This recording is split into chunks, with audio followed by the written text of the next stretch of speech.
Welcome to star kitchen சமையல். இன்றைக்கி நம்ம பார்க்க போகிறது ரொம்பவே சூப்பரான காளான் கிரேவி எப்படி செய்யலான்னு தாங்க பார்க்க போகிறோம். அதை பார்க்குறதுக்கு முன்னாடி நம்ம சேனல் லைக் பண்ணுங்கள், ஷேர் பண்ணுங்கள், கமெண்ட் பண்ணுங்கள், சப்ஸ்கிரைப் பண்ணுங்கள். கூடவே இருக்க பெல் பட்டனையும் ப்ரெஸ் பண்ண மறக்காதீங்க. இன்றைக்கி நம்ம பார்க்க போகிறது ரொம்பவே சூப்பரான எல்லாருக்கும் ரொம்ப பிடிச்ச காளான் கிரேவி எப்படி செய்யலான்னு பார்க்க போகிறோம். அதுக்கு தேவையான பொருட்கள் என்னென்னு பார்க்கலாம். இப்போ நம்ம செய்யக்கூடிய காளான் கிரேவிக்கு தேவையான பொருட்கள்: ஒரு பெரிய வெங்காயம் பொடியாய் நறுக்கியது, 2 டேபிள் ஸ்பூன் மிளகாய்த்தூள், 2 டேபிள் ஸ்பூன் மிளகு, 50 கிராம் பூண்டு, பொடியாய் நறுக்கிய குடமிளகாய் 1, 400 கிராம் காளான், 400 கிராம் தேங்காய், கசகசா, முந்திரி பருப்பு சேர்த்த விழுது, தக்காளி 3 அரைத்த விழுது. இப்போ நம்ம காளான் கிரேவி செய்யலாம். ஃபஸ்ட்டு கடாய் வச்சுக்கலாம். கடாயில் 2 டேபிள் ஸ்பூன் அளவுக்கு நல்லெண்ணெய் சேர்த்துக்கோங்க. நல்லெண்ணெய் நல்லா காஞ்சதுக்கப்புறம் இப்போ நம்ம பொடியாய் நறுக்கிய பெரிய வெங்காயத்தையும் சேர்த்துக்க போகிறோம். இப்போ நம்ம வெங்காயத்தை சேர்த்துட்டோம். வெங்காயம் சேர்த்துட்டு நல்லா வணக்கி விடுங்க. வெங்காயம் நல்லா வணங்கட்டும். வணங்கினதுக்கப்புறம் நம்ம எடுத்து வச்சுருக்கக்கூடிய காளானையும் இது கூட சேர்த்துக்க போகிறோம். முதல்லையே நம்ம சேனலில் காளான் பிரியாணி எப்படி செய்கிறதுன்னு செஞ்சு காமிச்சிருக்கோம். பார்க்காதவங்க அதையும் பாருங்கள். இப்போ வெங்காயம் நல்லா வதங்கிடுச்சு. இப்போ நம்ம எடுத்து வச்சுருக்கக்கூடிய காளானையும் இது கூட சேர்த்துக்கிட்டோம்.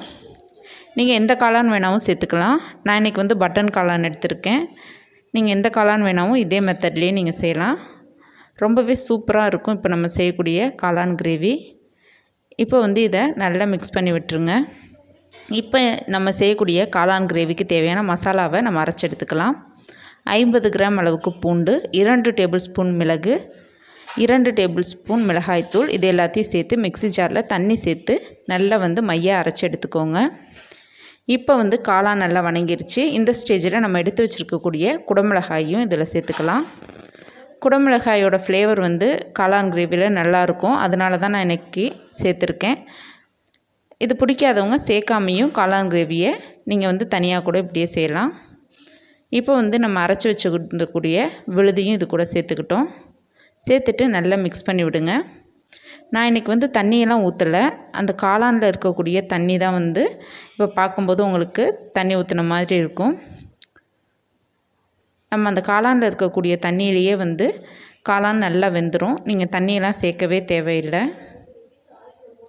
இப்போ இந்த காளான் கிரேவிக்கு தேவையான உப்பு சேர்த்துக்கலாம். உப்பையும் சேர்த்துட்டு நல்லா மிக்ஸ் பண்ணி விடுங்க. மசாலா நம்ம ராவாக தான் அரைச்சிருக்கோம். அதனால் அதில் இருக்கக்கூடிய பச்சை ஸ்மெல் போகிற அளவுக்கு நல்லா கொதிக்கட்டும். இப்போ நம்ம அரைச்சி வச்சுருக்கக்கூடிய தக்காளி விழுதியும் சேர்த்துக்கிட்டோம்.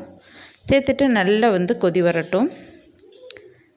நல்லா கிரேவி நல்லா திக்கானதுக்கப்புறம் நம்ம அரைச்சி வச்சுருக்கக்கூடிய தேங்காய், கசகசா, முந்திரி பருப்பு சேர்த்த விழுதியும் நம்ம இது கூட சேர்த்துக்க போகிறோம். இப்போ பார்த்திங்கன்னா உங்களுக்கே தெரியும் நல்லா கொதி வந்துட்டுருக்கு. லிட் போட்டு ஒரு 10 மினிட்ஸ் நல்லா கொதித்ததுக்கப்புறம் காளான் நல்லா வெந்துருச்சு. இந்த ஸ்டேஜில் நம்ம அரைச்சி வச்சுருக்கக்கூடிய விழுதியும் இது கூட சேர்த்துக்கலாம். இப்போ நம்ம எடுத்து வச்சுருக்கக்கூடிய விழுதியும் சேர்த்துட்டோம். சேர்த்துட்டு நல்லா மிக்ஸ் பண்ணி விடுங்க.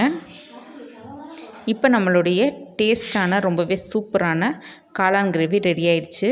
இப்போ நம்ம செய்யக்கூடிய இந்த காளான் கிரேவியை நீங்கள் சப்பாத்தி, பூரி, ஒயிட் ரைஸ், புலாவ் எல்லாத்துக்கூடையுமே சாப்பிட்லாம். ரொம்பவே சூப்பராக இருக்கும். இப்போ நம்ம செஞ்ச இந்த காளான் கிரேவியை நீங்களும் செஞ்சு பாருங்கள். செஞ்சு பார்த்துட்டு உங்கள் ஃபீட்பேக் கமெண்ட்டை சொல்லுங்கள். தேங்க்யூ.